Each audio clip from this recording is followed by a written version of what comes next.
Seahawks 24-3 over the Dolphins, a game we sort of expected it to go on, the defensive side of the ball. But man, we're 3-0, and what a start that this team's having. Guys, we're going to get right into this. We're live. This is a post-game reaction show.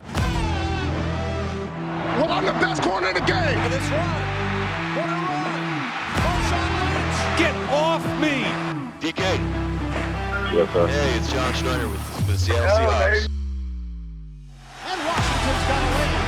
Leo Washington catch. Jackson, Smith, and Jigba. The Seahawks are going to host the NFC Championship. Every year, the NFL does. Is it going to be another 9-8? Mike McDonald's got to finish something. They have to fix the offensive Part of his line. success and part of ambition of being the LOB Want to hear? That's trading DK Metcalf. Play him aggressive. This is the Hawks Zone Rundown with Ryan and Bryce.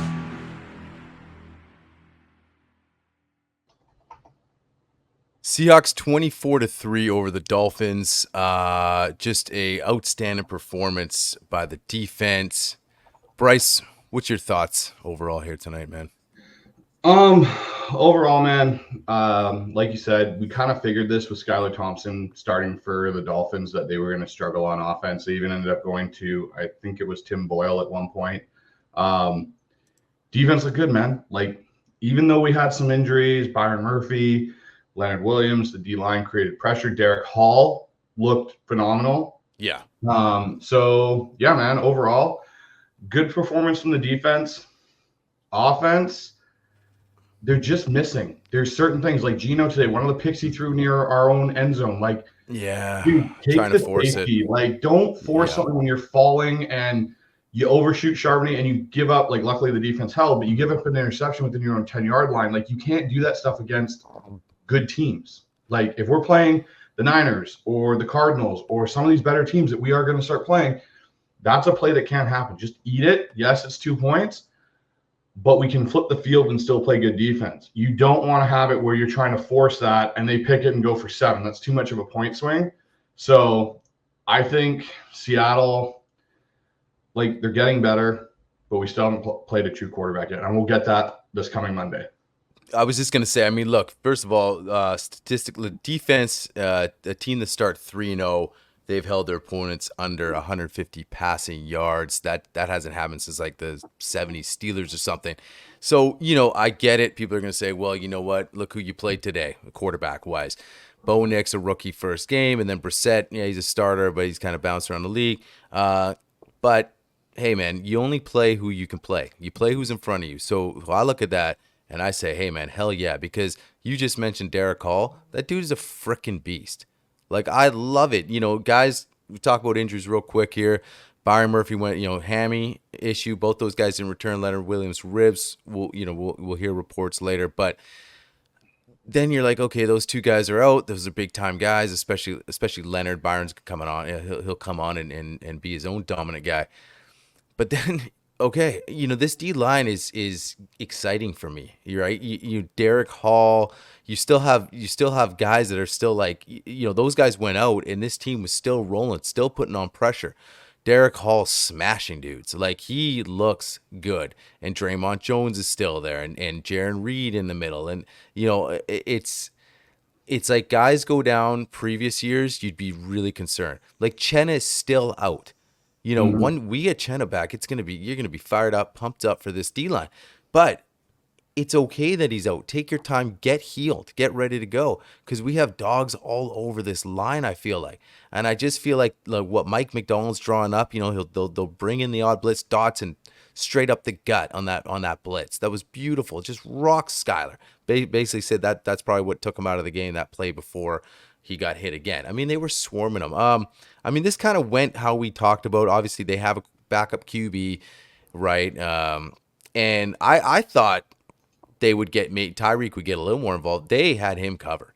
They had him covered the whole game. Pressure and Skylar Thompson. They went to the ground a little bit. That was really their most effective, if you want to call their offense effective at all. 3 points. But, the defense just, again, looked live. They were tackling. just the pressure from that D line. That's what I love to see the most. So I get it. You mentioned the offense. It's again, no Ken Walker. You're right. That first quarter was great. Those numbers were amazing. Of course, capped off by another big time play and touchdown by DK Metcalf and Geno. I mean, that looks like that's going to be a common thing. But yeah, then penalties started adding up. Penalties on the O-line, penalties, Cross got beat for a sack. He's been solid, so that's going to happen. But it just sort of, you found yourself in 3rd and 20s, and third down conversions were really poor. So you're right. But at the end of the day, 3-0, and so you're confident, like we've talked about, that these things can get cleaned up, but we're still going along and we're still winning football games. That's a beautiful part about it, man. I mean, I'm just coming off here, live reaction show, and I really couldn't be happier with this 3-0 start. Honestly, man, like the thing that just still concerns me is the fact we haven't played a solid quarterback yet. Right. Like that's why I'm very interested to see what is a couple things with the Monday night game coming up now. Like you're playing Jared Goff, you're in Detroit. Detroit's a good football team. They're going to be well coached. Again, we'll have to wait and see what this defense looks like when they play a competent offense. Because Bo Nix, rookie, first game, they didn't really do much. He actually did much better today in their win over Tampa Bay. Yeah, they killed Tampa. Got, what we had last week in Jacoby Brissett. Like, he moved the ball enough to keep them in that game. And then today, obviously, we went through the third string quarterback and fourth string quarterbacks. But like things for me that, concern me with the offense is we only possessed the ball 31% or 31 minutes. They possessed it 28. So that's still really close. We won the time of possession battle, but not enough. But like our third down efficiency today was shit. Yeah. We were third down was bad. Yeah. Like you have to sustain drives. And that's to me where I think I saw some of the concern for me was we weren't sustaining those drives. We had 21 first down, Jess, but when we get to that third down and we have 11 of them and we're only converting like 3, that's scary against a better team that's going to make you pay. Charbonnet, though, I will say this. Everyone needs to stop the hate on Charbonnet. Yes. 18 carries, 91 yards, 2 rushing touchdowns. He is a different style of running back. But the one thing he has that I am so impressed with is his contact to balance. The first guy doesn't necessarily knock Zach Charbonnet over. And again, running lanes had their moments where they were there. There were other times they weren't. I'm hoping this, starts to get that running game going. But the other thing to me is Anthony Bradford, man. Like, they've got to have some reason for continuing to play this guy. Like, the amount of penalties he's taking, I think he's on his 7th penalty already in 3 games. Like, there must be a huge gap between him and Haynes for this guy to be in a rotation with Bradford and not actually just take the job from him. Like, there's got to be something there that we're missing in practice, in film, whatever it is inside the building walls, where it's like, okay, Christian Haynes isn't there yet, but I don't know how you keep going down this road. Like, it's going to kill you at some point where it's going to be a crucial play and we take a dumb holding penalty or a dumb unnecessary roughness, and it's going to be because of Anthony Bradford. Lincoln Tomlinson looked a bit better today. Yep. He did. Connor Williams looked a lot better. Really, yeah, he looked good. Stone Forsythe held up as he should as a right tackle. That as a backup right tackle. Backup right tackle. Gotta remember that. Anthony Bradford scares the shit out of me. Like, he just does. Yeah. And I think you and I talked about that, and I agree. Going back to what you said, you're worried about playing real quarterback. I mean, we're gonna play a real quarterback and a really good team next Monday night, and that's gonna be a test, I think. But we talked about the schedule, knowing the schedule, the first 2 games was gonna be a nice little sort of landing pad to get our feet wet with this brand new scheme. Miami obviously was supposed to be a lot better. They were supposed to have Tua. We were, we want to say fortunate. I mean, you don't want to see a guy not play because of that, but we didn't have to face Tua and that dynamic offense. And so there's 3 quarterbacks, but like I said, when I look on the defensive side of the ball, I'm impressed with this D-line. Like they are getting pressure, and that is huge because we haven't seen that in years prior. Like there has been games where you're like, is anybody getting to this quarterback at all? You've sat there and watched this team in prior years, and there's like, can anybody get some pressure? And then today, Derek Hall running around like a madman. They're the way they're drawing up some of these schemes and timing up these blitzes, and I like it. And that's real quarterback or not real quarterback. Now, when you flip it, I agree. I think the Bradford thing, man. Like I think I mentioned it last week, where it was, if they were 1-2, maybe they would be quicker to make the change. There's got to be something else they see where they're like, you know what, we like him in certain aspects of the game, and we're not quite there to give up on him.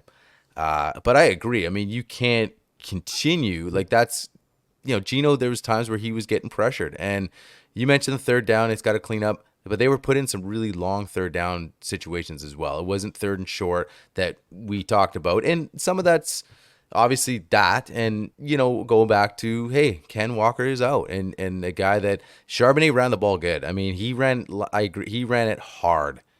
Like you mentioned, he bounced off again. He ran the ball hard, and I agree.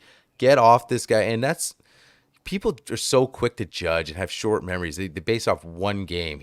We talked about it. He started. He's not a starting back. He got put in that position, and there's a lot of intangibles to running the football on a football team.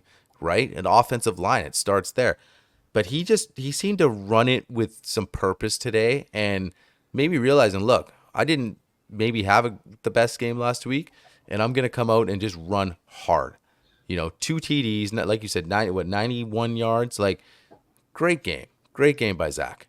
Well, it's going to be one thing that on the All 22 episode this week I'm going to break down is how Seattle changed a bit of their running scheme, and you could see they went more to a duo down the hill approach than more of their traditional zone stuff they started the season with, because of, like you said, you don't have the quick twitch of Ken Walker back there. But if you look at it, a lot of the time when they tried to go to that wide zone, that outside zone run, they put Kenny Mack in, and they got Kenny Mack involved in that, and Kenny Mack was good, and they got him some touches. So there were some things to see that were good. I like the downfield passing attack now. Like, they're attacking all levels. Would have liked to see JSN be more involved, but I think today, and I'm going to put up one of our listeners' comments here. Eric brings up, do you think the plan was to get Fant more involved in the offensive passing game, or it just happened to be what the defense gave them? I actually think there was a conceded effort to get him more involved. You could see with some of their plays that he was getting the ball, he was by himself. Like, they were designing him to be open.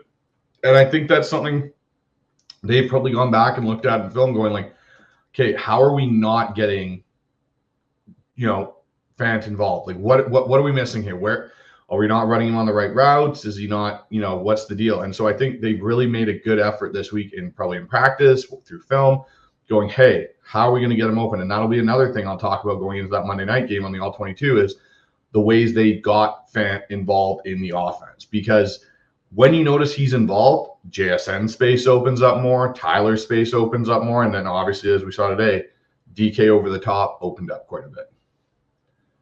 Yeah, and I think it's going to be a case too where it's like, you talk about all the weapons you have on this team.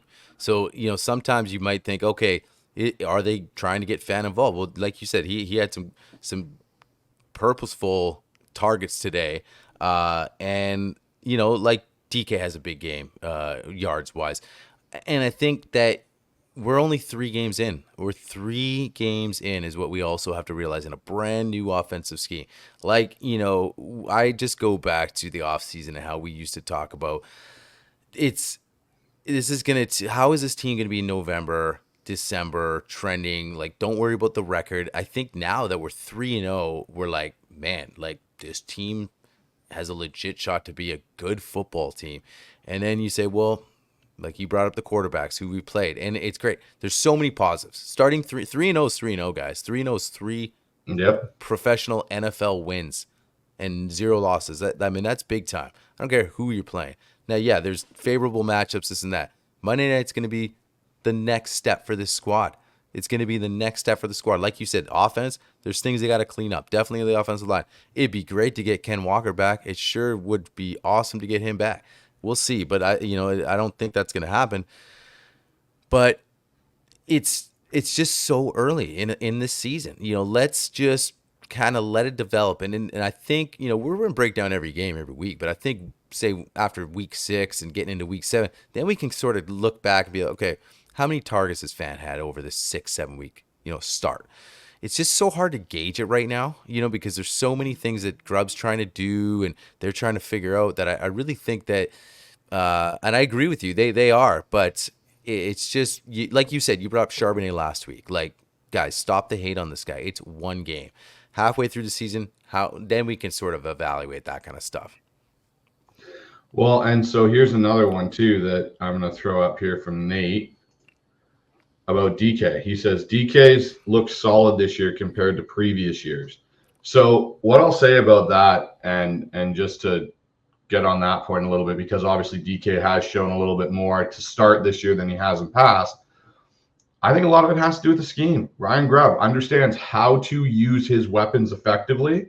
And I think that was something that was missing with Shane Waldron, especially in the last, 3 seasons. Shane Waldron had no idea how to get DK Metcalf open. He didn't know what kind of way to use him, to isolate him in matchups, get him in certain situations. Like, you look at his long 71-yard touchdown today. Big thing is his split is so far down that line. He's inside the outside corner. Now you got to have a communication breakdown, or what they did was a breakdown, between Jalen Ramsey and Javon Holland at safety. Like, they didn't know who was going to that deep part of the field because of where DK is lining up. Like, there's got to be a conversation between the two of them going, hey, I got the over the top. Clearly it didn't happen. They both sat on the shallow and DK runs by him. And those are the things I think Ryan Grubb brings to this, is he understands with the Doomsday last year in Washington and the weapons he's had, this is how we create. We just make the defense try and communicate across the board. You now go look at what's going on in Chicago. They've got weapons. And what's happening again? The same thing we went through for the last 3 years. They have no idea how to use Keenan Allen or Roman Doomsday or any of these weapons they've got down there, because of the fact that you have Shane Waldron as your OC. And he doesn't have a history outside of that of really orchestrating and running an offense. That's the one thing when we got Ryan Grubb, and everyone was all worried about the college thing. Ryan Grubb has still been an offensive coordinator. Shane Waldron never did. So DK's shocking start to this season, I think more has to do with the fact DK's finally being used to his strengths. Yeah, and you and I expected DK to have a bigger year this year, because 100%. of Grubb. And not only because of Grubb, it's just because of how inept Shane Waldron was as an offensive coordinator. And we're like, when is he getting this guy involved? We've talked about, guys, want to harp on DK, and we brought this up a few times about the temper and, a few of these penalties. Well, how many, if you've watched the games in prior years, how many stretches of games have you watched the first 3 quarters where DK hasn't even touched the football, right? So that alone is like, come on, you have physically the most dominant receiver, and that doesn't mean he's the best receiver in the league, because he has some things to work on for himself to get there, but he has every single tool in the toolbox to be a top 2, top 1, top 3, whatever you want to say, in that top echelon of guys. So I think it's a combination of Waldron just doesn't know how to get anyone involved, and then Ryan Grubb now saying, no, wait a second, I have this guy, I recognize talent, and I know who I can put guys in the best spots to succeed. He's not shying away from 1-versus-1 at all. It didn't care. I mean, DK's went up against some of the top corners to start, Pat Surtain, Jalen Ramsey, and it wasn't like, oh my goodness, we can't go there because this guy's on DK. No, he's looking at the other way around. I have DK against whoever. You guys figure it out. And then when you figure it out, I'll adjust to something else, like we've seen Grubb do. So yeah, DK, he's gonna have a great year. You're gonna see that more, where you're gonna have those big time plays, because they're gonna take shots and they're gonna set it up. And it's not always gonna work, but you're gonna see him pick up big yard plays like that. And talk about that grab. What was it, early 2 before the big touchdown there? Oh the yeah, 5 just went up and got it, and that's what you want to see from DK. You want to see, you want to see more of that stuff where he goes up and paws it, because he is bigger and dominant. Sometimes DK plays a little smaller than he is. Look, I love the guy, and I think like I want him to be a Seahawk for life. Because you just don't replace a guy like that. So, yeah, I mean, if that answers kind of the question, I just think, yeah, like it's a combo of Shane. And, like, here's another side note real quick about Shane. It's kind of like, I really think people don't pay attention to the Pacific Northwest much at all, because when we traded Russ, and we love Russ here, but we knew it was time. His game was declining. The rest of the country was like, what happened to Russell Wilson? Like, even the Denver Broncos, who gave the farm. And I feel like the same thing's happening with Shane. Like, they see this guy still thinking he came from the McVay tree. Like, did you watch any Seattle offense the last couple seasons? Probably not. Chicago, I guess, didn't. But like you said, now that's what's happening there. Well, and that's the thing with the whole, if you even touch on that whole Russ situation in the Pacific Northwest and no one really paying attention, it even comes down to guys like K9. Like, all of a sudden now it's like, now that our team and we've got this new coach, everyone wants to kind of pay attention a little bit. It was no different than when Pete came in and we started to have that immediate success. Yeah. Now God, Seattle this, Seattle that. Like, look how good the defense is. The minute we have a bad game, everyone's gonna be like, oh yeah, Seattle's back to being Seattle. They're gonna choke it away. It's gonna happen. We all know it's gonna happen. But the one thing is like, I was just looking here on Twitter, and Gino even said, he came out in his press conference and said he is pissed off at the way he played today. Like, he still almost threw for 300, still was in the 60s with his completion percentage.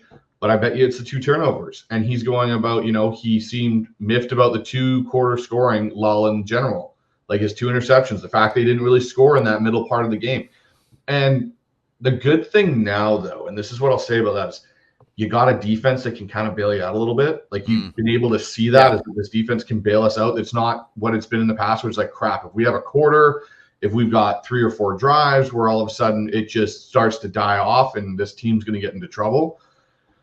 We're in a lot better situation now. Now we got to figure out, obviously, if Murphy's out for a bit of time, if Leonard Williams is out for a bit of time. But, the one thing I was going to touch on, too, is Reek Woolen and Witherspoon and Trey Brown and Jenkins and Love and Kayvon Wallace.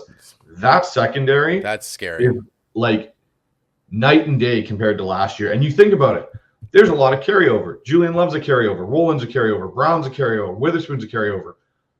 But how they play in this system is unreal compared to what they did last year. And they were good last year.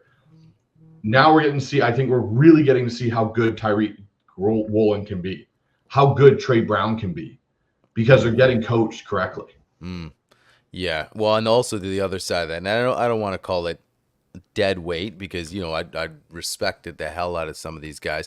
Adams didn't work out, but, Diggs early on was great. But, these were some people, some fans were like, you can't get rid of Diggs. You can't get rid of Diggs. You can't get rid of Bobby. Jordan Brooks. You can't. And then you'd be like, well, why can't you? This defense was terrible. People look at statistics. And that's why I'm a mixed bag of stats. Like, sometimes, look, statistics and analytics, yes, they're a big part of the game. But some people just use statistics. Bobby Wagner leading this category in tackles again. Okay, well, where was he tackling? How is his run? How is his coverage downfield? Bobby's a Hall of Famer, but he's also like, guys, football's a young man's game. You guys don't last long in this league. I don't care. Father Time gets best everybody, man. Like, I don't care who you are. Bobby has lost the step, right? And the thing is that you needed a change. And you look at these guys, Dotson look like just guys are flying around the field. This is a fast defense. And you talk about the Jenkins and Kayvon Wallace. When we start accumulating these guys in the offseason, you're like, okay, oh, yeah, this guy Kayvon Wallace. Okay, there's another guy to save you. It was like you were accumulating this talent. So and now Mike's like, okay, what now? Where can I move the chess pieces around? Interchangeable pieces, like you said, is what Mike likes on his defense. Like those Swiss Army knives kind of guys. I can take Witherspoon. I can line him up in the neck. Okay, but now I got Trey Brown, who's a freaking dog. And I can, have him on the outside not missing a beat. And then these guys are coming down like Jenkins and not missing a tackle. Like you said, it's just so refreshing. Like, and I get it. We have, like, guys can talk about, we haven't played a real quarterback. But like I said, once that ball is out of the hands of a QB. And I get it. It's different, upper echelon quarterbacks. But these guys are still coming down aggressively, making tackles, swarming. That D-line's getting there. Like, it's just so refreshing to see. And I agree, the turnover guys, but those are the guys that we mentioned 5-6 guys that needed that change of coaching. Reek, one guy, a couple other guys on that defense. But yeah, I mean, so far, man, the guys we brought in, right? Like Dotson, how happy are you with that guy? How happy are you with Dotson right now? I'm actually really impressed with that whole linebacker room. For sure. Oh yeah, Drake Thomas came in today. I was going to mention that. Yeah. Drake Thomas comes in. He makes a great play on a screen and sniffs it out. Like, he looked like a valuable piece. Tyrell Dotson, I definitely think between him and Baker, he's going to be the guy getting that contract extension to stay in Seattle. Oh yeah. And you know what? Tyrese Knight played well too. Like, I was impressed with Tyrese Knight. Like, Mike's high on him. Mike's high on him. Yeah, he made some. You can see there's moments where he's still a rookie, but overall, he plays better than most rookie linebackers. Like, he kind of gives me that KJ Wright vibe a little bit. Like, when KJ first started that 2011 season for us, like, you could see he's still a rookie, but then he goes out and makes plays where you're like, and that's why Seattle went and got him. That's why Mike McDonald went out and got this guy in the 4th round and didn't wait and decided, this is my guy. I can see things in him. I want him. I'm just going to throw up a couple of the questions in here. Eric's got one here. In regards to defense, should we be concerned about the discipline on the defensive side? Some of the penalties were pretty boneheaded. I would say if they're not cleaning these up and getting better with them by week 5, I would say then we got some area of real concern. The one thing we're not used to, again, and this is something I think that because of the last 5 years with our defense, we haven't had that energy and that flying around mentality. And I think that's where you're seeing some of this. You got a lot of young guys on this defense, and they're going to play with a lot of emotion. And when we had the LOB originally, that 2012, late 2011 to 2014 era there, we used to take dumb penalties. And I think that's something that kind of got forgotten with that group, because they were so good they'd make up for it. That's the thing. I think that's what we're going to start seeing with this team. I think you're going to start seeing more discipline with it. I think you're going to see Mike McDonald start really focusing on that more, maybe so than Pete did. Yeah. I would say, Eric, like, if we're still talking about this come the Niners' first game, that we're still having issues with our penalties and taking dumb ones, I think you're going to see a change in tune, and that's where it's going to be like, yeah, that's the problem. We really got to focus in. Still early. Guys are still flying around. And if we were seeing massive point totals going up, then you could maybe, if it's extending drives and causing that, you'd have more of a, hey, this is a really big issue. But I think we're okay for now. We'll see how it goes in the next couple of weeks. I think you're going to see it maybe come down and clean up a little bit. Yeah, I mean, I would say, I know that Spoon one was a little ticky-tack. And I know he gave him a little extension, but, he was, like you said, I would rather see flying around, aggressiveness, and taking penalties, and maybe a couple are boneheaded. Like, we can all agree there's good penalties and there's boneheaded. But, to me, like you said, 3 points given up, not a lot of like really stupid personal foul type stuff. Like, yeah, there's been a couple in 3 games, but like, that's going to happen. It's a young team. They're flying. But yeah, I agree. I think Mike, you're going to see it if it stays like that. He's going to be a little more not as free will as Pete. Like, Pete's like, hey, like, we all know Pete, Yellow B, let your personalities, whatever. I love it. You do your thing. You take a penalty. Hey, we're leading the league in penalties, but we're one of the best defenses ever to play this game. So I don't care. I mean, pretty much. And so, hey, if this team turns out to be a top generational defense, I don't think we'll care either. But we're not there yet. So I think I agree. Like, Michael have him clean it up. It's to answer the question, it's definitely not a concern. Like, I think it's like it's because what you're seeing out there is aggressiveness, flying around the field. Like, you're just, I mean, guys are getting to the QB. I mean, Derek Hall, how awesome was that? What was it? Was it going in the half? He just comes from behind, and you're like thinking, do you not? I mean, I know he's okay. Maybe you don't have a lot of experience in the NFL, but if you got the ball that long, you got to know somebody's I was just like, man, this guy's gonna get killed. And Derek Hall just crushed him. I mean, that's fun football, man. Like, Derek Hall coming off the edge on another play for a sack. Just get off me kind of stuff, right? It was just, man. Yeah, so I can live with a few boneheads. But, long answer. Mike will clean it up. You just tell Mike's a disciplined dude, right? He's probably looking at that right now saying, okay, Spoon, love you, man. Just kind of leave him alone there. I know momentum was taking us, and I get it, but he'll discipline. He'll get that dialed in, and I'm not worried about that. I'm more concerned, like with you. I think you are too. Just getting the offense flowing. Getting the offense to a game. Maybe that does take to be week 6 or week 7, but we're just seeing a complete flow to this offense, and not great first. Now we're penalties and stalling, and Gino, fighting for his life, and now he's trying to, and that's the thing. Now he's trying to make something happen. We saw it twice: the intentional grounding and the pick in the end zone where he's like, "I'm falling. I just, And you know what? I will say in regards to you look at the last couple weeks now when we're in our own. So I call it the negative red area. So right. our inside our own 10. It's odd that we throw deep routes so much out of that area with the lack of pass protection we've been able to sustain on deeper plays so far this year. True. As an offensive coordinator myself, I'm trying to get out past my 20, and then I can open up things a little bit more. So I look at some of the plays where Gino, and that's something I'm going to break down too, is looking at where is the idea coming from Grubb on what is he thinking about? Is he thinking the defense is going to bring a bunch of pressure at that point and he can hit something huge?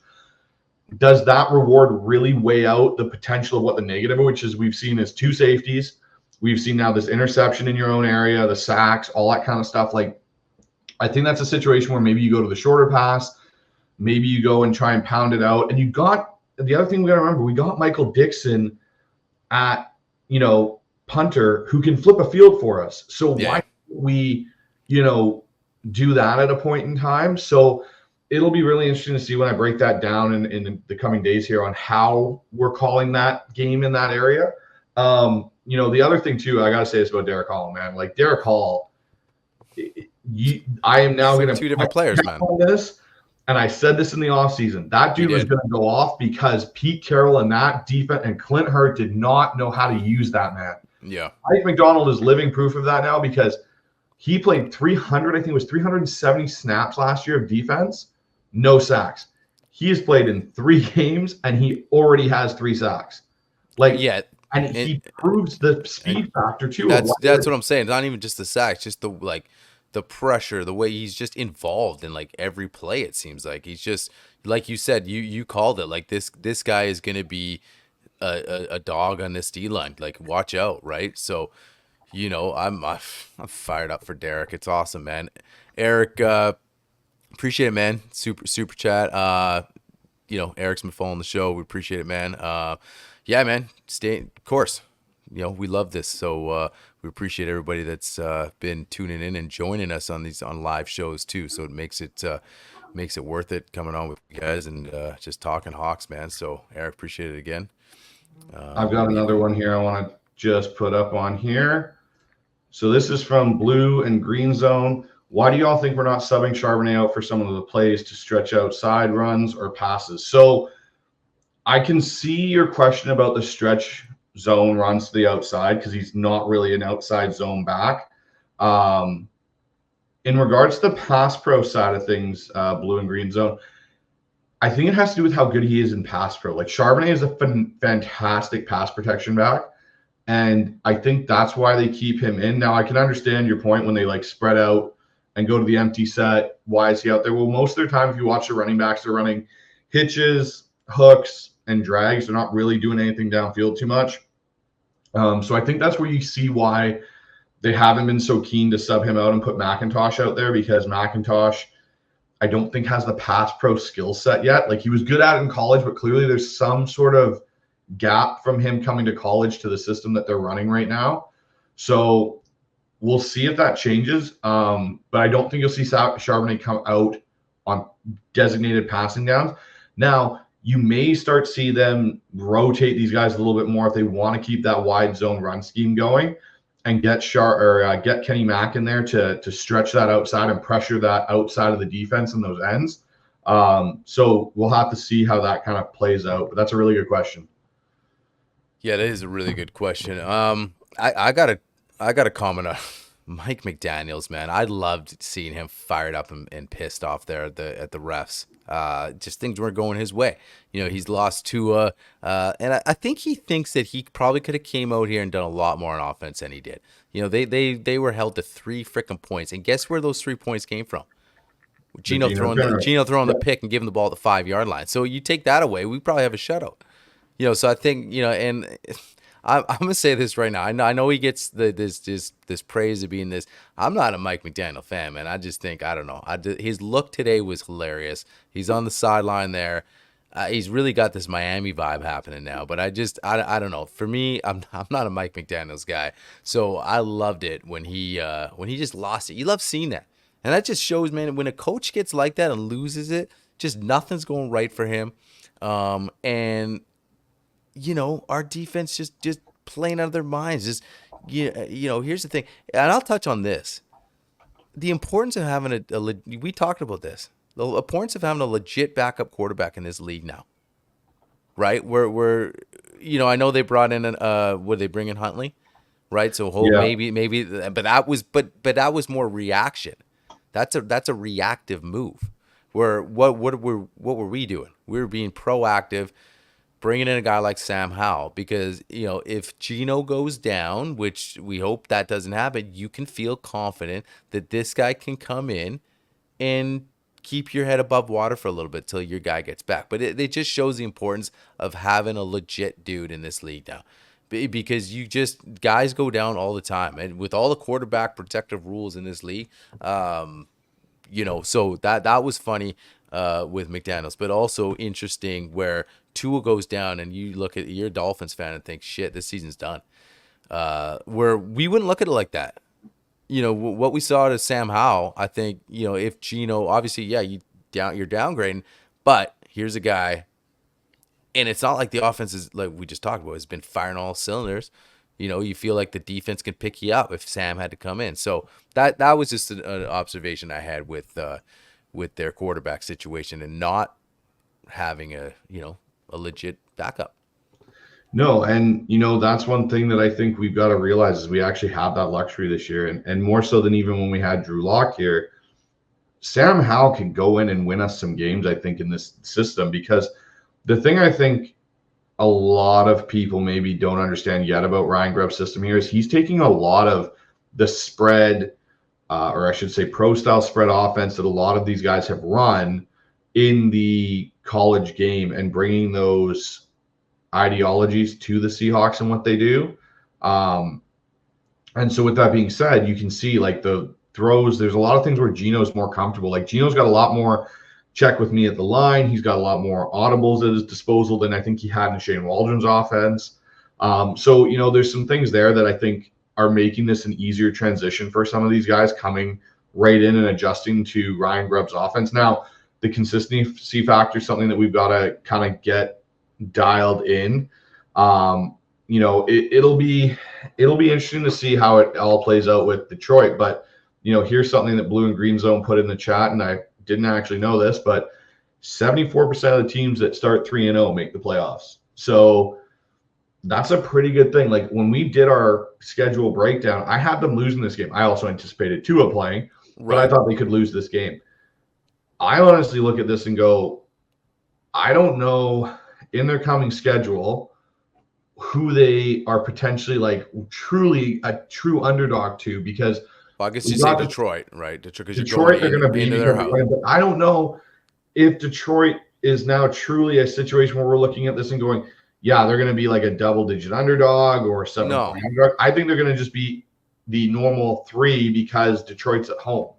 Because exactly. Detroit barely beat the Cardinals today. They won 20-13. We've had Detroit's number. Like we haven't really been, we've been in shootouts with Detroit, but I think for us on our side now is our defense is even better than the couple times we've gone into Detroit and played in those games. Yeah. I think there's a good chance that we're going to be able to handle what Detroit can throw at us. And then you got to think within our own division now. Everyone's 1-2, except for us. The 49ers blew their 24-3 lead today, which I don't think a lot of people are anticipating to a Rams team that is that beat up. Like, that Rams team is very, very decimated with injuries. I think there's trouble in San Francisco. I don't know if San Francisco is this power that we assume they are.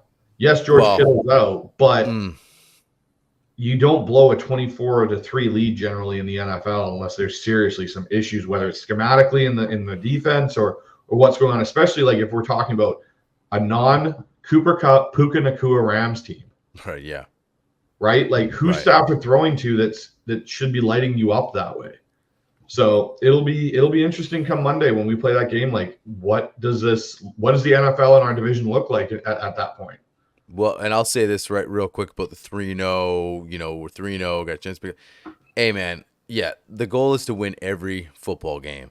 And I think I don't think we were doubting this team in the offseason. Like, I don't think we're like, there's no way this is a playoff team. It wasn't like this was a 5 or 6 win team. They've won 9 games the last 2 years. So in 1 year, they made the playoffs, being 9-8. I think we didn't want to jump too far ahead because, let's see, you have a new head coach. Everybody's brand new in this coaching staff, but the team was coached just poorly the last couple seasons with this talent that you had to figure, well, we're going to hover at least around 9, maybe 10. So I think that was always a thing. Now, how good can this team be? I'm pumped to be 3-0, but I also think that I'm not really gauging it on that right now. I think it's more just like, how is this team looking? And how are we going to look later in the year? And then if we make the playoffs and make a run, I mean, of course you're going to be jacked. But what I've seen from this defense, yeah, man, this is a legit playoff defense. And the offense, we have all the talent in the world. And I just think it's putting it together, shoring up that O-line, that's going to be a thing. But I think let's revisit the offense in a few weeks. We're going to talk about it every week, but just, let's evaluate them as a whole 6 weeks, 7 weeks in. And then we say, look, yeah, they're starting to put some pieces together. Ken's healthy. They're sustaining drives. Like, okay, like we're legit. So 3-0, you couldn't ask. There's no better start. 3-0 is 3-0. But because we could be 3-0, you'd be like, man, this defense still looks bad. Yep. Because we won 9 games 2 years in a row with a bad defense, right? And we weren't like, hey, like last year we won 9 games. That we talked about that 9 wins. We were like, that wasn't like a great 9 wins. That was like 9 wins on the stat sheet. 9 wins is 9 wins. But your head coach got fired, right? They won 9 games, 9 wins a year before. They made the playoffs without shipping off their franchise quarterback. People in the upper offices could say, well, they won 9. That's good enough. Hey, give it to Pete. Give him another year. They just lost Russ 2 years ago. Gino. No, they were like, no, this is not good football, right? And we talked about that Steelers game was kind of the last nail in the coffin there. And I think that's what you got to look at. I think right now 3-0 is exciting because of what you're seeing on the field, especially for that defense. And there's great things on that offense too. It's just putting it all together. So, yeah, man, I think this is definitely a playoff team. And to your point with the division, yeah, we touched on with Dan last week, right? Like, it was like, hey, because here's the thing I'll touch on real quick about the Niners. Like, usually when Purdy has a lead or the Niners have the lead, it's all good. They're going to seal that win up. So there might be a little more trouble than you think. It was can Purdy play from behind? Because that was his criticism. Like, oh, he's got all the talent. They get up to 20-0, and then it's just whatever CMC and blah blah blah. It's easy, but it's like, how do you play from behind? They had a lead, and now it's the defense. And like you said, no Cooper Kupp, none of their studs. So we'll see, man. We're in a good spot. Well, and if you go back, and if anyone wants to, if you go back and watch our preview with Jesse from Last Second Sports on the 49ers, it's exactly what he echoed. He likes Purdy, but what can Purdy do from behind? When he's playing ahead of the chains and everything's good and the score up in their favor, he can do just fine for you. But when he's forced now to make plays to get you back into a favorable situation, he struggles. Eric put in a good question. How did you feel about the D. Eskridge sighting? About as good as I could feel about it, Eric. He did his, typical D. Eskridge. Like, he's there. He's not really a factor.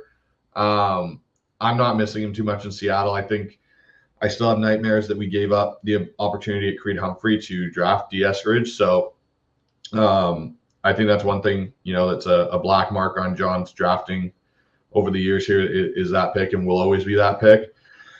But just a couple things. So they just opened up the betting lines for next week. The lines are listed as a 4.5-point favorite going into Monday night.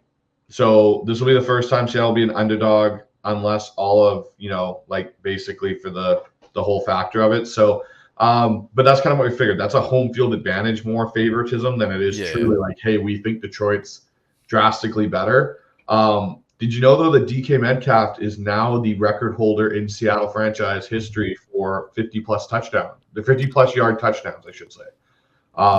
Yeah. I mean, I knew he was right up there with when he had the one last week with the top dudes. So, yeah, man. But, one thing that's interesting is Corbin Smith quoted it. I just found it here, talking about the linebackers and Mike McDonald and what he said in his postgame. And he said, and this is something like, remember how Pete had certain keywords like it's legit or, things like that. Mike McDonald's, I found, could feel. He could feel them. He could feel their impact. And so he said he could feel Tyrese Knight and Drake Thomas today, which, as a linebacker guru, as the linebacker guy, and in this defense, I think that's the reason you saw some of the moves you saw with this inside linebacking core going into, cut downs. And when everyone was shocked that Drake Thomas made this team and John Radigan didn't. And, when I was there at that game down at Lumen for the preseason game, Drake Thomas came in, was wearing the green dot. He had just gotten cleared to come basically back after the couple weeks when they were in Carolina when he finally got off IR. And you give that guy the green dot, there's clearly a reason for that. That's not just some mistake of, we're just giving it to some guy. And I think that's why you see Drake Thomas is a good linebacker. He was a hell of a steal for us off of that Raiders practice squad or cuts. I think your three main linebackers for the Seahawks over the next 5 years here in the inside is going to be Tyrese Knight, Drake Thomas, and Tyrell Dodson. And I think that's who, is going to be the interesting kind of thing going forward, is that young group. And another thing Mike said here too that Corbin tweeted out, Mike McDonald says that he liked the process on 3rd and 15 play call that led to Geno's first pick, but obviously a poor outcome. Felt they had enough space to make that call out of empty. So they're behind the chains. And that's one thing I think we got to, and part of that again is like dumb penalties that Anthony Bradford's taking is putting them, like you said earlier in this, in 1st and long. When you get into 1st and long, and as a play caller myself, it really, like, you have to try and make up that yardage in one play. Well, the defense knows you're trying to now make up yardage. They aren't going to give you a lot of things. So especially with Seattle's O-line being as inconsistent, I'll say, as it's been all year, that scares me making that kind of play call on that end. And I know people hate the whole, Seattle used to just, give up and, throw the quick little hitch or whatever. Sometimes you got to. The luxury today is, I think Mike McDonald went, we're playing against Skylar Thompson or Tim Boyle.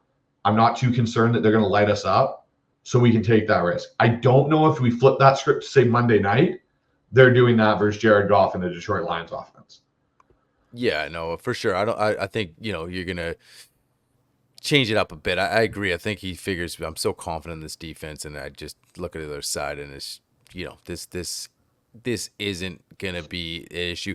But, next Monday is just, it's just another step. I look at next Monday night. It's another step to grow in this team. And you know what? That's the beauty of the schedule this year for Mike McDonald and the Seahawks. It's like, it's kind of steps, man. Like you started with Bo Nix, a rookie, and then you went on the road, and we talked about that. Going on the road, playing at 10 a.m. your time, getting ready, playing a tough, scrappy team. You know, they're not going to be a playoff team, but, you know, the veteran quarterback, you came out with a dub, right? And then you come back, and now you're back at Lumen. You're supposed to play in Tua. And now you're 3-0. There's things you like. There's some things you're going to clean up as a team, but you're going into Detroit, another road game, prime time. Mike McDonald on prime time Monday night stage. That's going to be cool.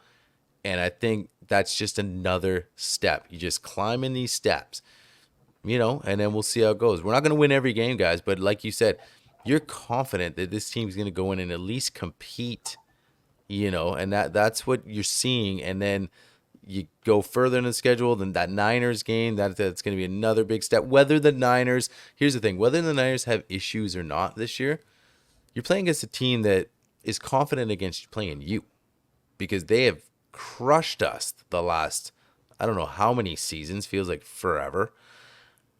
So we still got to go beat them. We still have to go beat them. Look, us being 3-0, leading the division, Niners, they're still the team right now, and because it's so freaking early. Until that's proven, until we go in and beat them, and then we can say, okay, look, now we're the guys. This year might be our year, but we have to take those steps.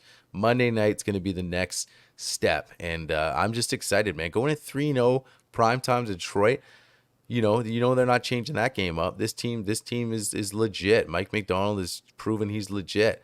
And I was talking to somebody today, I can't remember, but talking about Baltimore and we're talking about head coaches and stuff like that. And you brought it up too. I know you and I talked about how they're pissed about Mike McDonald not in that building anymore. And that just sort of legitimizes this hire that, you know, we were screaming, guys. Some guys had, I had this guy on top of my list and offensive this and blah, blah, blah. And then you're like, wait a second.